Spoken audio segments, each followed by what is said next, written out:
Hello students, in this video I am going to explain the differences between financial accounting, management accounting and cost accounting.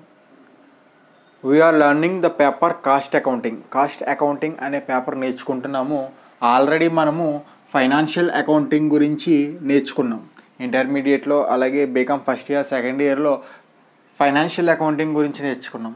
So మీకు కొత్తగా introduce చేసే papers ఏంటంటే management accounting and cost accounting. ఈ సెమిస్టర్లో cost accounting గురించి నేర్చుకుంటాము, next సెమిస్టర్లో management accounting కోసం నేర్చుకుంటాం. అయితే what is the basic differences between financial accounting, management accounting and cost accounting?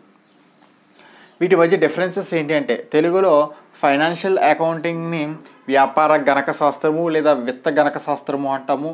Management accounting అంటే నిర్వహణ గణక శాస్త్రం అంటాము. అలాగే కాస్ట్ అకౌంటింగ్ అంటే వ్యయ గణక శాస్త్రం అంటాము. సో తెలుగులో ఆ నేమ్స్ మనం నేర్చుకోవాలి.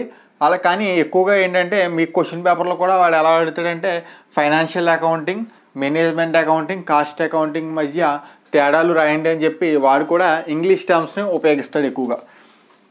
ఒకవేళ తెలుగులో నేర్చుకున్నప్పటికీ వ్యాపార గణక శాస్త్రము, నిర్వహణ గణక శాస్త్రము, వ్యయ గణక శాస్త్రము అని చెప్పి తెలుగు మీడియం చూడొచ్చు.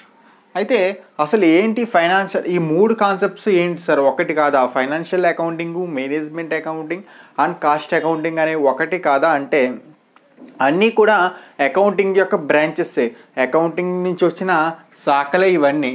కాకపోతే డిఫరెన్స్ ఏంటి అంటే, ఫర్ ఎగ్జాంపుల్ నేను ఒక బిజినెస్ స్టార్ట్ చేద్దాం అనుకున్నాను. ఏ బిజినెస్ అంటే ఒక ఫర్నిచర్ బిజినెస్ స్టార్ట్ చేద్దాం అనుకున్నాను.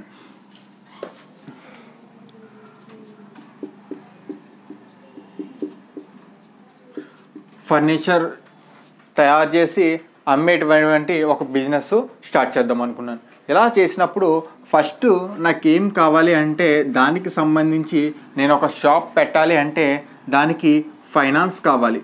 ఫైనాన్స్ అంటే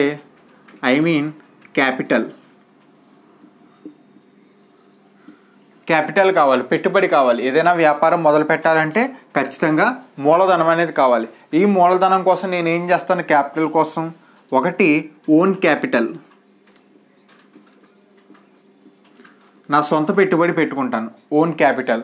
రెండవది క్రెడిటార్స్, నాకు ఎవరైతే రిలేటివ్స్ ఉన్నారో, ఫ్రెండ్స్ ఉన్నారో వాళ్ళ దగ్గర నుంచి రుణదాతలుగా చేసుకునే వాళ్ళని క్రెడిటార్స్ నుంచి లోన్ తెచ్చుకుంటాను.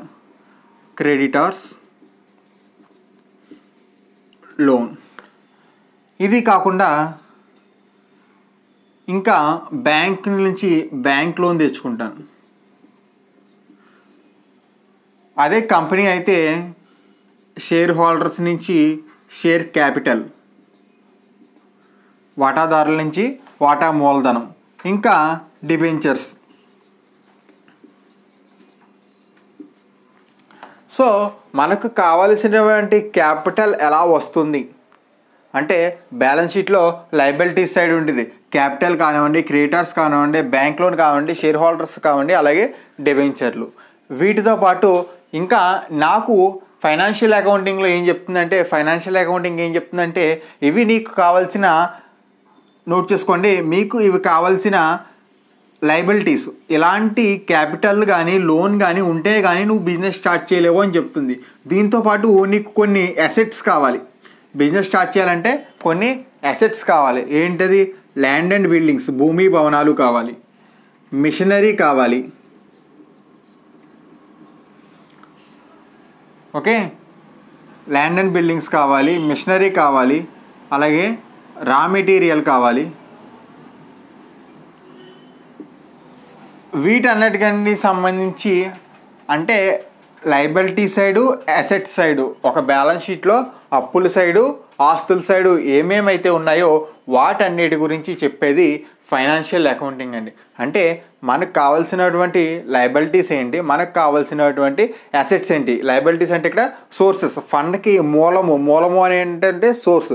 మనకి సోర్స్ ఎక్కడి నుంచి వస్తుంది అంటే మూలము. ఫండ్ మనకి కావాలి, ఒక 5 lakhs ఫండ్ కావాలి. ఆ 5 lakhsలో నువ్వు ఓన్ క్యాపిటల్ ఎంత పెడతావు, క్రెడిటార్స్ నుంచి ఎంత తెచ్చుకుంటావు, బ్యాంక్ లోన్ ఎంత తెచ్చుకుంటావు, అవి సోర్సెస్.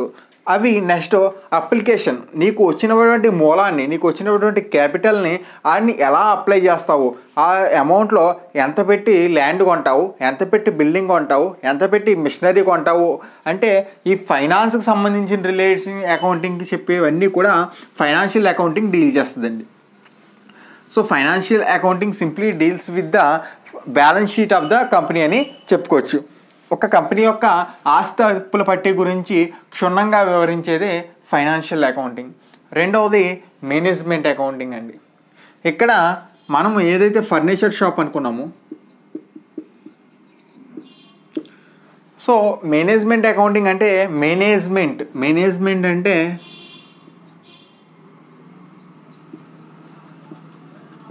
నిర్వహణ. తెలుగులో మేనేజ్మెంట్ అంటే నిర్వహణ. సో క్యాపిటల్ ఒక ₹1,00,00,000 నా దగ్గర క్యాపిటల్ ఉంది, క్యాపిటల్ అలా ₹1,00,00,000 అలా ఒక చోట పెట్టేస్తే అది బిజినెస్ చేస్తుందంటే బిజినెస్ చేయడండి. ఖచ్చితంగా ఆ బిజినెస్ని నిర్వహించాలి, మేనేజ్మెంట్ అనేది చేయాలి. ఆ మేనేజ్మెంట్కి సంబంధించి అకౌంట్ మేనేజ్మెంట్ అకౌంటింగ్. అంటే each and every single decision, ఒక కంపెనీలు కానీ ఒక వ్యాపార సంస్థ కానీ ఏ చిన్న నిర్ణయం తీసుకోవాలన్నా సరే మేనేజ్మెంట్ అనేది డెసిషన్ తీసుకోవాల్సి ఉంటుంది. డెసిషన్ మేకింగ్ అంటాం దాన్ని. డెసిషన్ మేకింగ్ అంటే నిర్ణయాలు తీసుకోవడం. ఏ నిర్ణయాలు తీసుకోవడం? ఒకవేళ నువ్వు ఫర్నిచర్ షాప్ పెట్టాలంటే నువ్వు ఏ టైప్ ఆఫ్ ఫర్నిచర్ అనేది మార్కెట్లోకి రిలీజ్ చేయాలి. ఒకటి చైర్సా, లేదా టేబుల్స్, లేదా కాట్స్, లేదా డిన్నర్ సెట్స్, లేదా ఇంటీరియర్ డెకరేషన్, అలా. అంటే ఏదైనా మనము ప్రొడ్యూస్ చేయొచ్చు. ఫర్నిచర్ షాప్ కనుక ఏదైనా ప్రొడ్యూస్ చేయొచ్చు. కాకపోతే ఏ టైంలో ఏ ప్రోడక్ట్ ప్రొడ్యూస్ చేస్తే నీకు ఎక్కువ ప్రాఫిటబుల్గా ఉంటుంది అనేది చూసుకోవాలి. మ్యారేజెస్ సీజన్ జరుగుతుంటే ఒక రకమైన ప్రోడక్ట్కి ఎక్కువ డిమాండ్ ఉంటుంది. సో అలాగా ఏ టైంలో నీవు ఏ ప్రోడక్ట్కి ఎక్కువ మార్కెట్లో డిమాండ్ ఉంటుంది అనేది చూసుకోవాలి. స్కూల్స్ లేదా కాలేజెస్ రీఓపెనింగ్ టైంలో చైర్స్, టేబుల్స్, బెంచెస్కి ఎక్కువ మార్కెట్ అనేది ఉంటుంది. అంటే నువ్వు ఎప్పుడు కూడా జనవరి నుంచి మార్చ్ వరకు, జనవరి, ఫిబ్రవరి, మార్చ్ ఈ టైంలో నువ్వు ఈ చైర్స్, టేబుల్స్ ఎక్కువ ప్రొడ్యూస్ చేసినట్లయితే సమ్మర్లో ప్రతి స్కూల్ అండ్ కాలేజెస్ కూడా వీటికి రిక్వైర్మెంట్ ఉంటుంది. న్యూ అకాడమిక్ ఇయర్కి ఇవి నీ దగ్గర నుంచి పర్చేజ్ చేస్తాయి.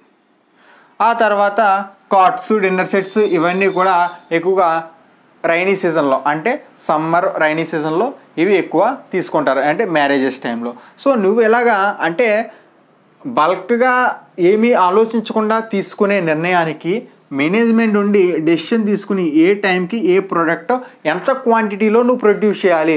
అంటే ఒకటే ప్రోడక్ట్ని థౌజండ్స్ ఆఫ్ యూనిట్, 1000 యూనిట్లు ప్రొడ్యూస్ చేసి దాన్ని అనవసరంగా నీ గొడవలో పెట్టుకునే కంటే మార్కెట్లో ఇప్పుడు డిమాండ్ ఏ ప్రోడక్ట్కి ఉంది, ఆ ప్రోడక్ట్ని నువ్వు ఎలా సేల్ చేయాలి అని చెప్పేది మేనేజ్మెంట్ అకౌంటింగ్ అండి.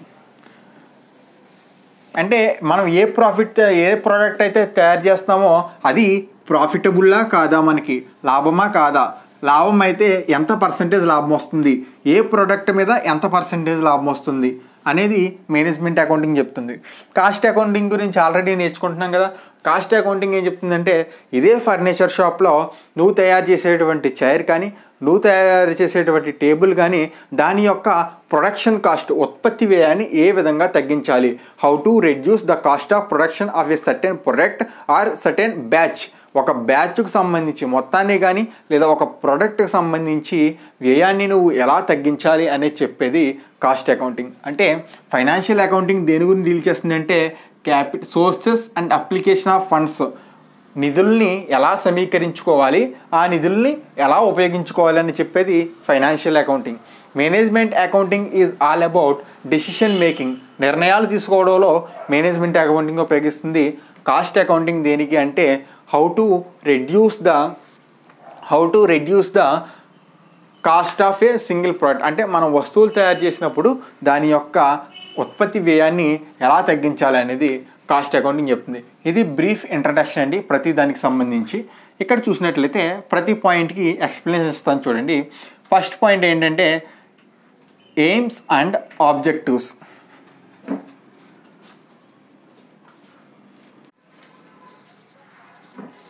డిఫరెన్సెస్లో ఫస్ట్ డిఫరెన్స్ మనము డిఫరెన్సెస్ మాట్లాడుకుంటున్నాము. Financial accounting, management accounting and cost accounting మధ్య వాట్ ఈస్ ద డిఫరెన్స్, వాటి మధ్య ఉన్న తేడాలు మాట్లాడుకుంటున్నాం. కాబట్టి ఫస్ట్ ఏంటంటే పాయింట్ ఆఫ్ వ్యూ. ప్రతిదీ కూడా ఒక పాయింట్ ఆఫ్ వ్యూలో మిగిలిన మూడింటికి ఉన్నటువంటి డిఫరెన్స్ ఏంటనేది చూద్దాం. Aim, objective. ఎయిమ్ లేదా ఆబ్జెక్టివ్ ఏదన్నా ఒకటే, లక్ష్యాలు లేదా ధ్యేయాలు అని వస్తుంది. అయితే తెలుగులో లక్ష్యాలు లేదా ధ్యేయాలు అని వస్తుంది, మీరు రాసుకోండి. ఇలాగే రన్నింగ్ నోట్స్ కూడా యాజ్ యూజువల్గా నేను అయితే రాస్తానో అలా రాసుకోండి. నేను ఒక్కొక్క పాయింట్కి అంటే ప్రతి చిన్న పాయింట్ని ఇక్కడ రాసినట్లయితే ఈ టేబుల్ అంతా ఫిల్ అయినప్పటికీ చాలా క్లమ్జీ అయిపోతుంది. కాబట్టి ఒక్కొక్క పాయింట్ సంబంధించిన డిఫరెన్స్ ఎక్స్ప్లెయిన్ చేస్తాను. ఆ తర్వాత ఆ డిఫరెన్స్ని అరేంజ్ చేస్తాను. మీరు వీడియో పాజ్ చేసుకుని ఆ డిఫరెన్స్ ఏంటనేది క్లియర్గా మీ నోట్బుక్లో నోట్ చేసుకోండి. AIIMS and objectives difference. తెలుగులో లక్ష్యాలు, లక్ష్యము లేదా ధ్యేయాలు. ఫైనాన్షియల్ అకౌంటింగ్ యొక్క అంటే వ్యాపార గణక శాస్త్రం యొక్క లక్ష్యము లేదా ధ్యేయం ఏంటంటే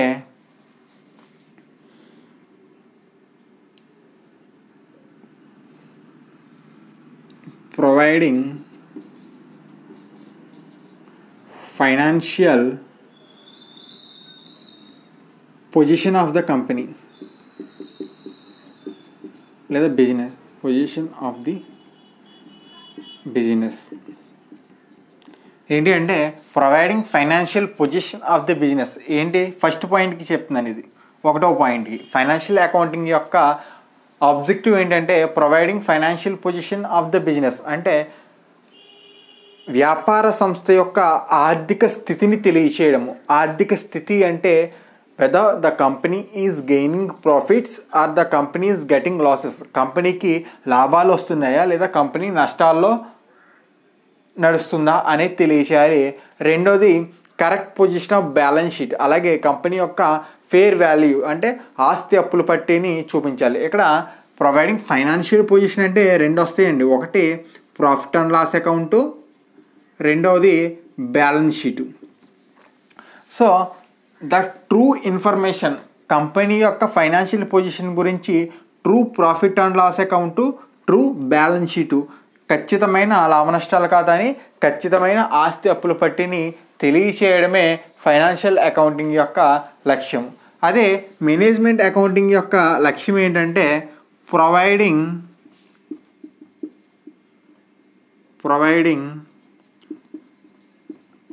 information to management for decision making.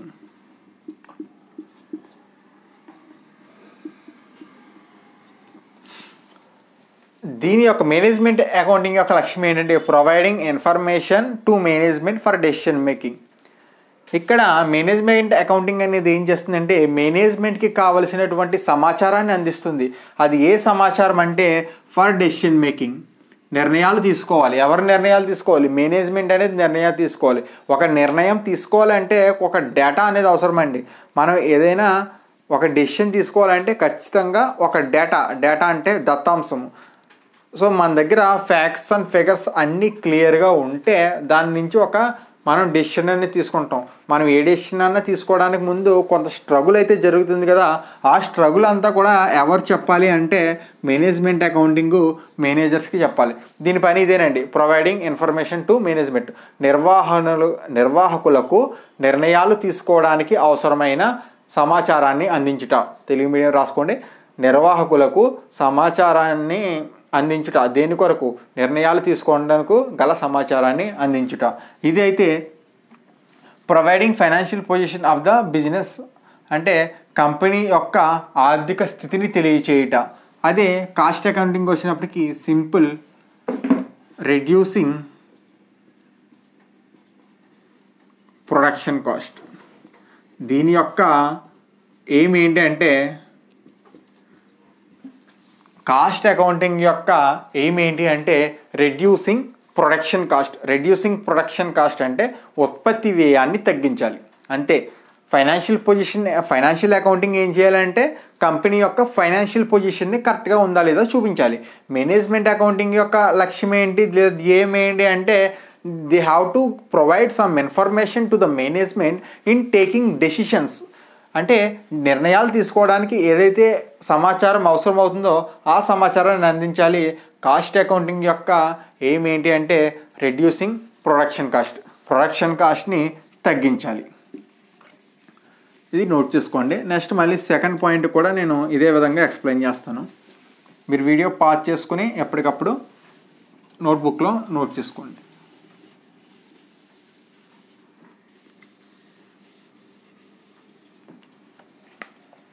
రెండోది యూజర్స్ ఆఫ్ ఇన్ఫర్మేషన్ అంటే తెలుగులో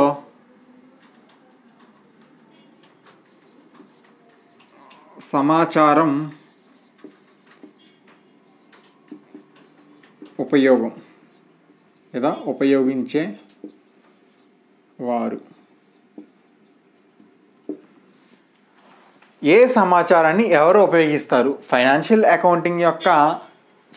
అకౌంటింగ్ ఏదైతే ప్రాఫిట్ అండ్ లాస్ అకౌంట్ గురించి, బ్యాలెన్స్ షీట్ గురించి మనకు చెప్తుందో ఆ ఇన్ఫర్మేషన్ని ఎవరు ఉపయోగిస్తారు?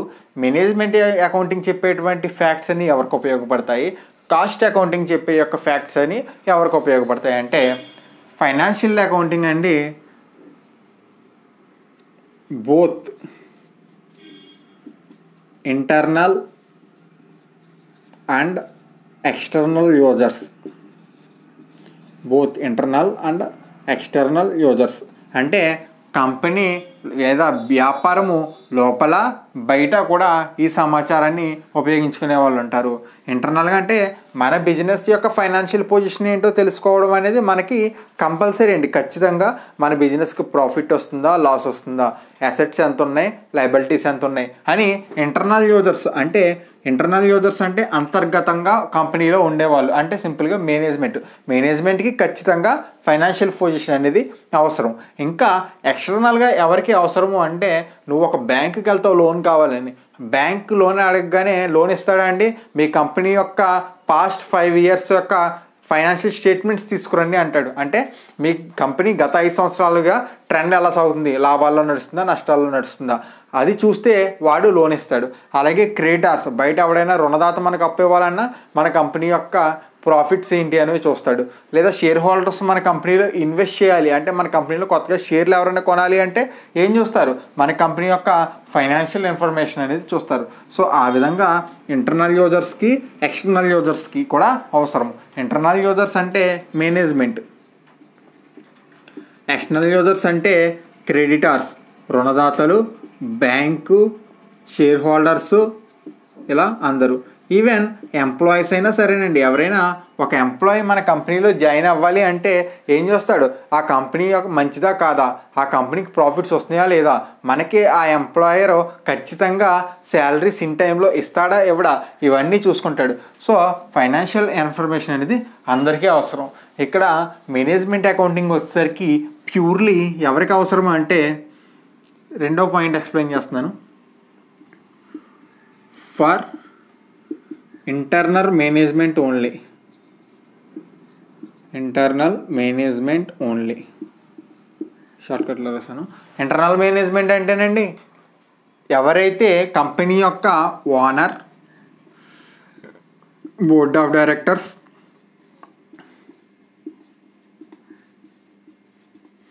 CEO, మేనేజర్స్ వీళ్ళకి మాత్రమే అవసరం. ఎందుకు? వీళ్ళకి డేటా ఎందుకు అవసరం? డెసిషన్ తీసుకోవడానికి. సో మనది ఫర్నిచర్ షాప్ అని అనుకుంటే కనుక, ఆ ఫర్నిచర్ బిజినెస్ అనుకుంటే కనుక ఏ ఫర్నిచర్ని ఏ టైంలో ఏ క్వాంటిటీలో ఏ క్వాలిటీతో బయటికి ప్రొడ్యూస్ చేయాలి, ఎన్ని వస్తువుల్ని ఎంత క్వాలిటీతో అలాగే ఎంత క్వాంటిటీతో ఎప్పుడు ఉపయోగించాలి లేదా ఎప్పుడు ప్రొడ్యూస్ చేయాలి, ఎప్పుడు మార్కెట్లో వదలాలి, దేనికి ఏ ప్రైస్ మనం ఫిక్స్ చేయాలి అనే డెసిషన్స్ అన్నీ ఎవరు తీసుకుంటారు? మేనేజ్మెంట్ అకౌంటింగ్ తీసుకుంటారు. ఈ డెసిషన్స్ అన్నీ నువ్వు బయట వాళ్ళకి చెప్పనవసరం లేదు. మన క్రెడిటర్స్ కానీ, బ్యాంకుకి కానీ, షేర్ హోల్డర్స్కి కానీ ఈ ఇన్ఫర్మేషన్ ఏమి చెప్పనవసరం లేదు. చెప్తే మన కంపెనీ యొక్క సీక్రెట్స్ అన్నీ బయటపెట్టి మన మార్కెటింగ్ స్ట్రాటజీ ఏదైతే ఉందో ఆ స్ట్రాటజీని అనవసరంగా బయటికి రివీల్ చేసిన వాళ్ళు అవుతాం. కాబట్టి మేనేజ్మెంట్ అకౌంటింగ్ అనేది కేవలం ఇంటర్నల్ మేనేజ్మెంట్కి మాత్రమే అవసరము. కాస్ట్ అకౌంటింగ్ కూడా అంతే. కాస్ట్ అకౌంటింగ్ కూడా ఒక ప్రోడక్ట్ కాస్ట్ మనం ఏ విధంగా తగ్గించాలనేది మనకు మాత్రమే తెలియాలి. అది అందరికీ తెలిస్తే అందరూ ఆ ప్రోడక్ట్ యొక్క కాస్ట్ ఎలా తగ్గించాలో తెలుసుకుంటారు. So business is in competition. Purely business is all about competition. అంటే వ్యాపారం అంటేనే పోటీతత్వం. పోటీతత్వంలో కొన్ని మెలకువలు మన మెలకువలు మనకు మాత్రమే తెలియాలి. ఈ వస్తువుని 100 రూపీస్ ప్రొడ్యూస్ చేసే ప్రొడక్టు అది జనరల్గా అయితే ఒక వస్తువు తయారు చేయాలి అంటే నీకు 100 రూపీస్ అవుతుంది. దాన్ని నువ్వు కాస్ట్ అకౌంటింగ్ ఉపయోగించి ఇప్పుడు 100 నుంచి 70 రూపీస్కే ప్రొడ్యూస్ చేస్తున్నావు. ఈ 70 రూపీస్కి ఎలా ప్రొడ్యూస్ చేస్తున్నావు అనేది కేవలం నీకు మాత్రమే తెలియాలి, అందరికీ తెలియాల్సిన అవసరం లేదు. కాబట్టి ఇది కూడా ఇంటర్నల్ మేనేజ్మెంట్ ఓన్లీ. తెలుగులో నిర్వాహకులు మాత్రమే ఉపయోగిస్తారు. నిర్వాహకులు లేదా యజమానులు మాత్రమే ఉపయోగిస్తారు.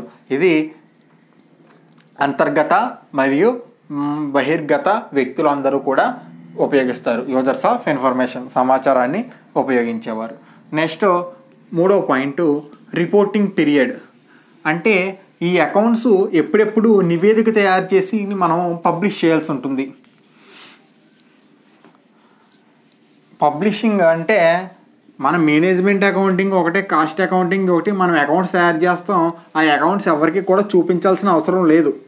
అవి ఎందుకు అంటే మన కంపెనీ యొక్క ఎఫిషియన్సీని పెంచుకోవడం కోసం, మన కంపెనీ యొక్క సామర్థ్యాన్ని పెంచుకోవడం కోసం అది మనము స్పెషల్గా మేనేజ్మెంట్ అకౌంటింగ్, కాస్ట్ అకౌంటింగ్ అనేది మనం ఫాలో అవుతున్నాం.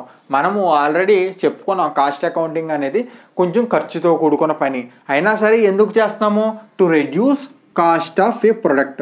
ఒక వస్తువును ఉత్పత్తి చేసినప్పుడు దాని యొక్క కాస్ట్ ఎలా తగ్గించాలి అని తెలుసుకోవడం కోసం కాస్ట్ అకౌంటింగ్. అలాగే మంచి కరెక్ట్ టైంలో కరెక్ట్ డెసిషన్స్ ఎలా తీసుకోవాలని చెప్పేది మేనేజ్మెంట్ అకౌంటింగ్. ఈ రెండింటికి సంబంధించి ఎవరికి కూడా మనము పబ్లిషింగ్ చేయనవసరం లేదు. కానీ ఫైనాన్షియల్ అకౌంటింగ్ వచ్చేసరికి రిపోర్టింగ్ పీరియడ్ మనము ఏ లెక్క చేసినా చూడండి, following is the balance sheet of ABC limited company for the year ended 31st March 2016 అని చెప్తాడు. అంటే 31/3/2016 నాటికి అంతమయ్యే సంవత్సరానికి ఏబీసీ కంపెనీ యొక్క ఆస్తులు బట్టి ఖచ్చితంగా కంపెనీల చట్టము చదువుకున్నాం కదా. కంపెనీల 2013 ప్రకారము 3వ పాయింట్ ఎక్స్ప్లెయిన్ చేస్తున్నాను. కంపెనీల 2013 ప్రకారము each and every company must report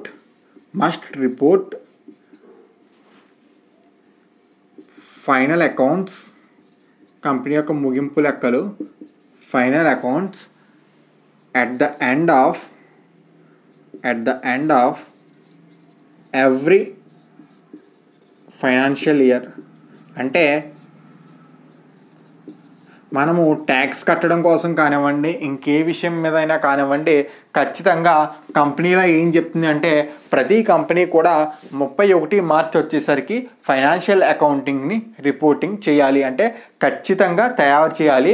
ప్రతి 12 నెలలకు ఒకసారి, సంవత్సరానికి ఒకసారి ఆ రిపోర్ట్స్ని బయటకు పబ్లిష్ చేయాలి. ఎవరైతే కంపెనీ క్రెడిటార్స్ ఉన్నారో, అవసరమైతే బ్యాంక్ ఉన్నదో లేదా షేర్ హోల్డర్స్ ఉన్నారో వాళ్ళందరికీ అర్థమయ్యే విధంగా అకౌంట్స్ అనేవి తయారు చేసి పబ్లిష్ చేయాలి. అంటే రిపోర్టింగ్ పీరియడ్ ఎంత అండి? జనరల్గా 1 year, 1 సంవత్సరము. ఇక్కడ వచ్చేసరికి మేనేజ్మెంట్ అకౌంటింగ్ వచ్చేసరికి ఇక్కడ వీళ్ళ ఇష్టం అండి. ఎప్పుడు కావాలనుకుంటే అప్పుడు రిపోర్ట్. మేనేజ్మెంట్ అనేది వాళ్ళు ఎప్పుడైనా డెసిషన్ తీసుకోవాలి. అంటే ఫర్ ఎగ్జాంపుల్ ఒక ప్రోడక్ట్ కంటిన్యూస్గా లాస్ వస్తుంది, వాళ్ళు ఒక రిపోర్ట్ అడుగుతారు.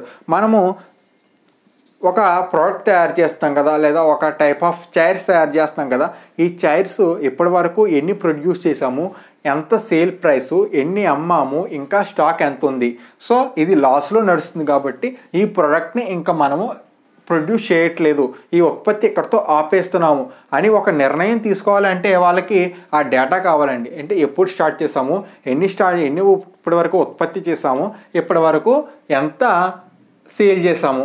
సో ఈ రిపోర్టు మేనేజ్మెంట్ ఎప్పుడు అడిగితే అప్పుడు ఇవ్వాలి. ఎప్పుడు అడిగితే అప్పుడు ఇవ్వాలి కనుక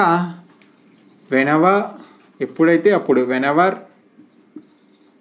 మేనేజ్మెంట్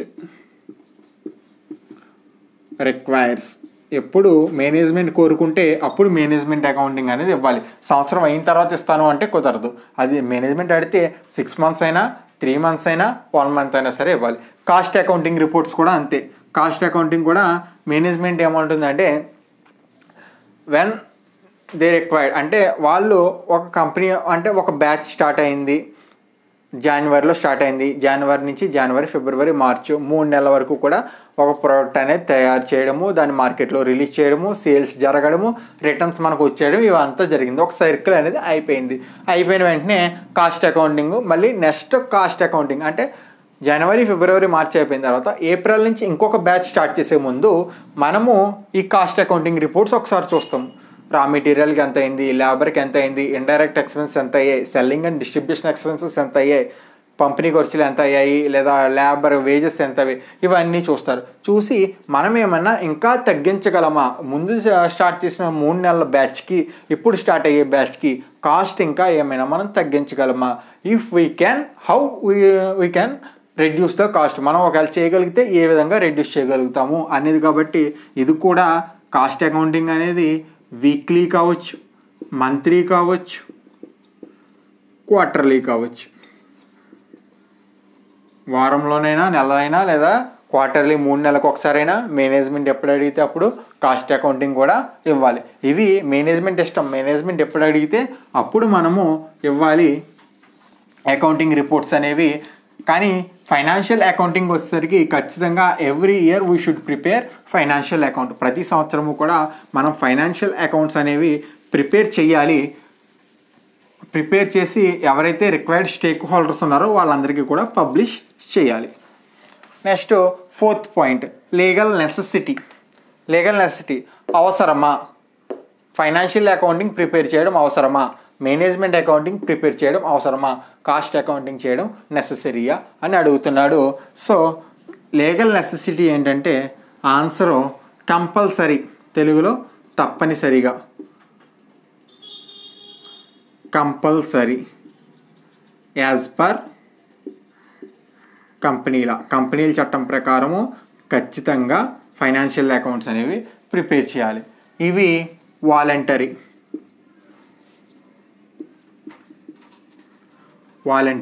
అంటే మన ఇష్టం, ప్రిపేర్ చేయొచ్చు లేదా మానుకోవచ్చు. Voluntary. So management accounting, cost accounting కూడా మన యొక్క ఎఫిషియన్సీని పెంచుకోవడం కోసం, ఇప్పటి వరకు ఉన్న బిజినెస్ని ఇంకా పీక్స్కి తీసుకెళ్ళడం కోసము అవసరమంటే మనం ప్రిపేర్ చేయొచ్చు, లేదంటే ప్రిపేర్ చేయకపోయినా పర్లేదు.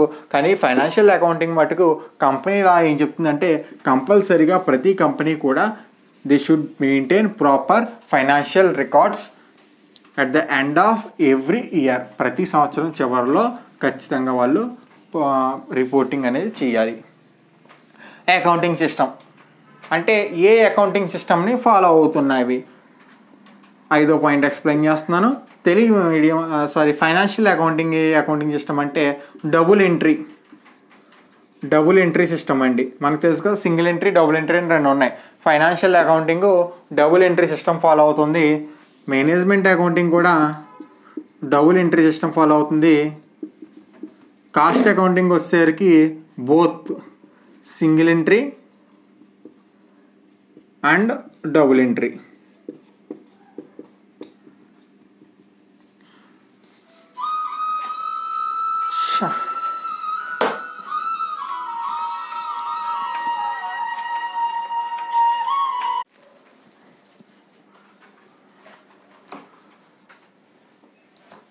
So accounting system, financial accounting అనేది డబుల్ ఎంట్రీ, ద్వంద్వ అకౌంటింగ్ పద్ధతి. మేనేజ్మెంట్ అకౌంటింగ్ కూడా డబుల్ ఎంట్రీ సిస్టమే, ద్వంద్వ అకౌంటింగ్ పద్ధతి. అలాగే కాస్ట్ అకౌంటింగ్ వచ్చేసరికి బోత్ ఒంటి పొద్దు విధానము, జంట పొద్దు విధానం. ద్వంద్వ పద్ధతి కాదు, జంట పొద్దు విధానం అంటారు కదా తెలుగులో. డబుల్ ఎంట్రీ సిస్టమ్ అంటే జంట పొద్దు విధానం. ఫైనాన్షియల్ అకౌంటింగ్, మేనేజ్మెంట్ అకౌంటింగ్ 2 కూడా జంట పొద్దు విధానాన్నే అవలంబిస్తాయి. కాస్ట్ అకౌంటింగ్ వచ్చేసరికి కేవలం అది మనకున్న సమాచారం అంటే ఇన్ఫర్మేషన్ అవైలబిలిటీ బట్టి మన దగ్గర పూర్తిగా ఇన్ఫర్మేషన్ ఉంటే డబుల్ ఎంట్రీ సిస్టమ్ అనేది ఉపయోగిస్తుంది. కానీ కొద్దిగా మాత్రమే సమాచారం ఉంటే సింగిల్ ఎంట్రీ ఏకపొద్దు విధానం లేదా ఒంటి పొద్దు విధానాన్ని అది అవలంబిస్తుంది.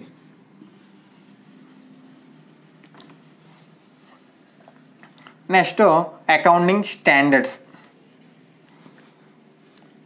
అకౌంటింగ్ స్టాండర్డ్స్ అంటే అకౌంటింగ్ ప్రమాణాలండి. అంటే అకౌంటింగ్ ప్రమాణాలు ఉంటాయి. అకౌంటింగ్ స్టాండర్డ్ 1, అకౌంటింగ్ స్టాండర్డ్ 2 అని కొన్ని అకౌంటింగ్ స్టాండర్డ్స్ ఉంటాయి. దగ్గర 30 to 40 అకౌంటింగ్ స్టాండర్డ్స్ ఉంటాయి. ఈ స్టాండర్డ్ ఏం చెప్తుందో, ప్రమాణం అంటే ఏంటంటే స్టాండర్డ్ ప్రమాణము, ప్రమాణాలు ఏం చెప్తుంటే ఆ విధంగా మాత్రమే మనం తయారు చేయాలి అకౌంట్స్. సో అలాగా ఫైనాన్షియల్ అకౌంటింగ్కి ఏమైనా అకౌంటింగ్ స్టాండర్డ్స్ ఉన్నాయా, ఆ అకౌంటింగ్ స్టాండర్డ్స్ ప్రకారమే చేయాలంటే ఖచ్చితంగా ICAI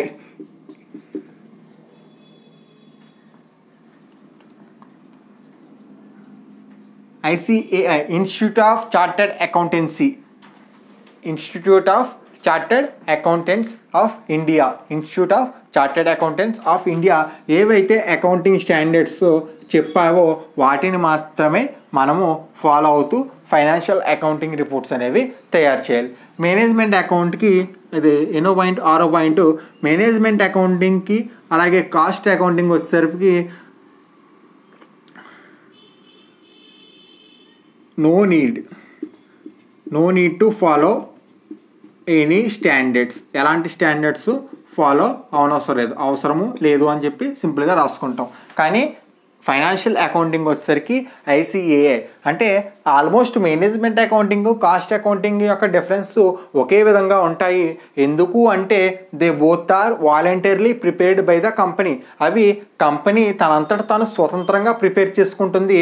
కానీ ఫైనాన్షియల్ అకౌంటింగ్ అనేది కంపెనీ లా చట్టం ప్రకారము ప్రతి సంవత్సరానికి ICAI ఏదైతే అకౌంటింగ్ స్టాండర్డ్స్ చెప్తుందో ఆ అకౌంటింగ్ స్టాండర్డ్స్ ప్రకారం చేయాలి. కనుక ఖచ్చితంగా ఇది ICAIని ఫాలో అవ్వాలి.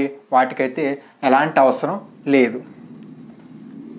నెక్స్ట్ నేచర్ అండి. నేచర్ అంటే స్వభావంలో ఇవి ఎలాంటి ఇన్ఫర్మేషన్ ఉపయోగిస్తాయి అంటే ఫైనాన్షియల్ అకౌంటింగ్ ఏ ఇన్ఫర్మేషన్ ఉపయోగిస్తుందండి? సింపుల్గా చెప్పొచ్చు మీరు, ఓన్లీ మనము ఒక అకౌంట్ తయారు చేసినప్పుడు ఏదైనా సరే భవిష్యత్తులో జరిగే ట్రాన్సాక్షన్కి సంబంధించి లేదా ఫ్యూచర్ ట్రాన్సాక్షన్కి సంబంధించి ఫైనాన్షియల్ అకౌంటింగ్లో రాస్తామా? ఎప్పుడూ రాయం. రాజు సోల్డ్ గూడ్స్ టు శివ అంటే సోల్డ్ అంటే అమ్మేశాడు ఆల్రెడీ, పర్చేజెస్ 50,000, కొనేసాం అంటే కొనుగోలు ఆల్రెడీ జరిగిపోయాయి. ఏవైతే గతంలో ట్రాన్సాక్షన్స్ వ్యవహారాలు పూర్తి అయిపోయాయో ఆ వ్యవహారాలను మాత్రమే మనము ఫైనాన్షియల్ అకౌంటింగ్లో తీసుకుంటాము. పూర్తి అయిపోయింది ఏంటంటే చరిత్ర అంటే history, only historical facts taken into account. Only historical facts taken into account అంటే సింపుల్గా పాస్ట్ డేటా గడిచిపోయిన దత్తాంశం ఏదైతే ఉందో దాన్ని మాత్రమే తీసుకుంటాయి. కానీ మేనేజ్మెంట్ అకౌంటింగ్ వచ్చేసరికి వీళ్ళు డెసిషన్ తీసుకోవాలి కాబట్టి డెసిషన్ అనేది భవిష్యత్తుకు సంబంధించింది కాబట్టి పాస్ట్ ప్రజెంట్ డెసిషన్ తీసుకుంటారో దేనికి సంబంధించి అండి? ఫ్యూచర్కి సంబంధించి. వర్తమానంలో డెసిషన్స్ తీసుకుంటారు దేనికి సంబంధించి? ఫ్యూచర్, భవిష్యత్తుకి సంబంధించి. అదే కాస్ట్ అకౌంటింగ్ వచ్చేసరికి కాస్ట్ అకౌంటింగ్ ఏం చెప్తున్నాను? Cost accounting is concentration reducing cost. ఒక వస్తువు యొక్క ఉత్పత్తి వ్యయాన్ని తగ్గించడం దీని ధ్యేయం. అది ఎలా తగ్గిస్తుంది? గతంలో ఆల్రెడీ మనం తయారు చేసినటువంటి అంశాలను తీసుకొని వాటిని వర్తమానంలో ఉపయోగించి భవిష్యత్తులో కూడా ఎలా తగ్గించాలి అంటే ఇది మొత్తం అండి. 7వ point cost accounting past, present and future facts. అంటే ఫైనాన్షియల్ అకౌంటింగ్ ఓన్లీ పాస్ట్ డేటాను మాత్రమే తీసుకుంటుంది. Management accounting present and future డేటాను తీసుకుంటుంది. కాస్ట్ అకౌంటింగ్ వచ్చేసరికి పాస్ట్, ప్రజెంట్ అండ్ ఫ్యూచర్ ఫ్యాక్ట్స్ని దృష్టిలో పెట్టుకొని ఏంటంటే అది నిర్ణయాలు అనేవి తీసుకుంటుంది. వాటి స్వభావం అన్నమాట. స్వభావం అంటే నేచర్ అంటే స్వభావం. తెలుగులో స్వభావంలో ఎలాంటి ఇన్ఫర్మేషన్ ఉపయోగిస్తాయంటే ఈ రకంగా ఉపయోగిస్తాయి. ఫైనాన్షియల్ అకౌంటింగ్ గడిచిన సమాచారం మాత్రమే తీసుకుంటుంది. మిగిలినవి మేనేజ్మెంట్ అకౌంటింగ్ కూడా కొన్నిసార్లు పాస్ట్, ప్రజెంట్, ఫ్యూచర్ మూడింటికి సంబంధించిన నిర్ణయాలు తీసుకుంటుంది. దీని యొక్క స్కోపు అనాలిసిస్ ఏమేమి అనాలిసిస్ చేస్తుందంటే ఫైనాన్షియల్ అకౌంటింగ్ స్కోప్ అంటే పరిధి అండి. స్కోప్ పరిధి తెలుగులో, అనాలిసిస్ అంటే విశ్లేషణ. ఫైనాన్షియల్ అకౌంటింగ్ ఏమేమి అనాలిసిస్ చేస్తుంది అంటే profit and loss account, balance sheet, లాభ నష్టాల ఖాతా, బ్యాలెన్స్ షీట్ని విశ్లేషిస్తుంది. ప్రాఫిట్ ఎంత వచ్చింది, బ్యాలెన్స్ షీట్ ఆస్తి తప్పులు బట్టి ఎలా ఉంది అనేది విశ్లేషిస్తుంది. మేనేజ్మెంట్ అనాలిసిస్ ఎలా ఉంటాయంటే ట్రెండ్ అనాలిసిస్ అండి. ట్రెండ్ అనాలిసిస్ అంటే ట్రెండ్ అంటే కంపెనీ యొక్క గ్రోత్ ఎలా ఉంది, సో ఎప్పుడు పెరుగుతుంది, ఎప్పుడు తగ్గుతుంది, మళ్ళీ ఎప్పుడు పెరుగుతుంది, ఎప్పుడు తగ్గుతుంది, ఇప్పుడు ఏ పాయింట్లో మన కంపెనీ ఉంది అనేది చెప్తుంది trend analysis. Next cost accounting వచ్చేసరికి స్టాండర్డ్ కాస్టింగ్, ప్రామాణిక కాస్టింగ్ అంటాము. స్టాండర్డ్ కాస్టింగ్, ప్రామాణిక కాస్టింగ్, బడ్జెట్, భవిష్యత్తుకి సంబంధించి బడ్జెట్ వేసుకోవాలి. అలాగే యాక్చువల్ కాస్ట్ అంటే అసలు వ్యయం, వస్తువుని తయారు చేయడానికి అసలు మనకి ఎంత వ్యయం అయింది. స్టాండర్డ్ కాస్టింగ్ అసలు ప్రామాణికంగా ఎంత కాస్ట్ అవ్వాలి. బడ్జెట్ మనం వేసుకున్న బడ్జెట్ ఏంటి, ఇటువంటివి అది అనలైజ్ చేస్తుంది కాస్ట్ అకౌంటింగ్. మేనేజ్మెంట్ వచ్చేసరికి ట్రెండ్ అనాలిసిస్ అండి, అంటే రేషియో అనాలిసిస్. ఇవన్నీ కూడా ప్రాబ్లమేటిక్ చెప్పుకునేటప్పుడు క్లియర్గా అర్థమవుతాయి. రేషియో అనాలిసిస్, ట్రెండ్ అనాలిసిస్ అనేది మేనేజ్మెంట్ అకౌంటింగ్ అనలైజ్ చేస్తుంది.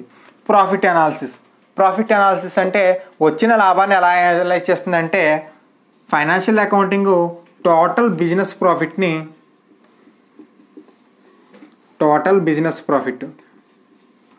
ఫైనాన్షియల్ అకౌంటింగ్ ఏంటంటే మొత్తం వ్యాపారం యొక్క లాభాల విశ్లేషణ. తెలుగులో మొత్తం వ్యాపారానికి ఎంత లాభము వచ్చింది అనేది ప్రాఫిట్ అనాలిసిస్ ఫైనాన్షియల్ అకౌంటింగ్ అని చేస్తుంది. అంటే వ్యాపారంలో ఏ ఒక్క భాగాన్ని తీసుకోదు, వ్యాపారం మొత్తాన్ని, టోటల్ బిజినెస్లో ప్రాఫిట్ వచ్చిందా, లాస్ వచ్చిందా అనేది చెప్పేది ఫైనాన్షియల్ అకౌంటింగ్. మేనేజ్మెంట్ అకౌంటింగ్ ఏం చేస్తుంది అంటే profit analysis profit volume ratio, PV ratio అంటాము, అది చెప్తుంది. అలాగే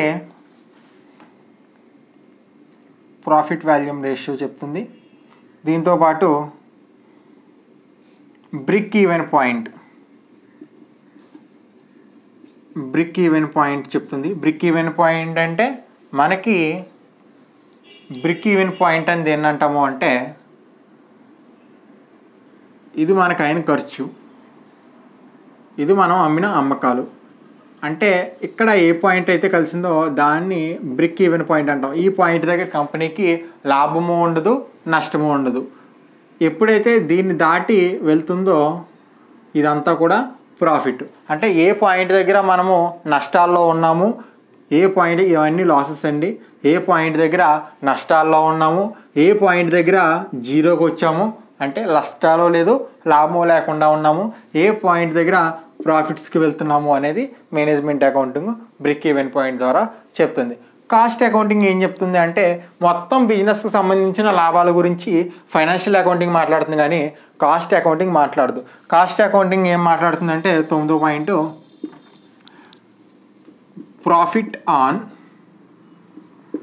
profit on single unit, profit on total units. మొత్తం అన్ని వస్తువుల మీద లాభం ఎంత వచ్చింది, కేవలం ఒక వస్తువు మీద లాభం ఎంత వచ్చింది, అంటే ఒక్కో యూనిట్ తయారు చేయడం వల్ల ఎంత లాభం వచ్చింది, మొత్తం అన్ని యూనిట్లు తయారు చేయడం వల్ల లాభం ఎంత వచ్చింది అని చెప్తుంది. సో ఇదే అండి difference between financial and management and cost accounting యొక్క తేడాలు ఏంటి అంటే ఇవి సింపుల్గా దాని యొక్క పాయింట్ బట్టి, అంటే దాని యొక్క ఆబ్జెక్టివ్ మీద కానీ, నెసెసిటీ మీద కానీ, అనాలిసిస్ మీద కానీ బేస్ చేసుకుంటే సింపుల్గా అర్థం చేసుకునేది ఏంటంటే financial accounting is compulsory for every business organisation. వ్యాపార గణక శాస్త్రం అనేది ఖచ్చితంగా అన్ని వ్యాపార సంస్థలు ఫాలో అవ్వాలి. మేనేజ్మెంట్ అకౌంటింగ్, కాస్ట్ అకౌంటింగ్ సంస్థ యొక్క ఎఫిషియన్సీని పెంచుకోవడం కోసం, ఇంకా మంచి లాభాలు సంపాదించడం కోసం, బిజినెస్లో కాంపిటేటర్ కంటే ఒక స్టెప్ ముందుండడం కోసం ఇవి డెవలప్ చేసుకున్నటువంటి మోడర్న్ అకౌంటింగ్ సిస్టమ్స్ అండి. ఇవి రెండు కూడా అధునాతన అకౌంటింగ్ పద్ధతులు. ఇది పూర్వకాలం నుంచి ఉన్నటువంటి ఫైనాన్షియల్ అకౌంటింగ్. సో దీనికంటూ కొన్ని స్టాండర్డ్స్, కొన్ని అనాలిసిస్ ఉంటే వాటిని ఖచ్చితంగా ఫాలో అవ్వాలి. ఇవైతే వాలంటరీగా చేసుకోవచ్చు. Okay, thank you.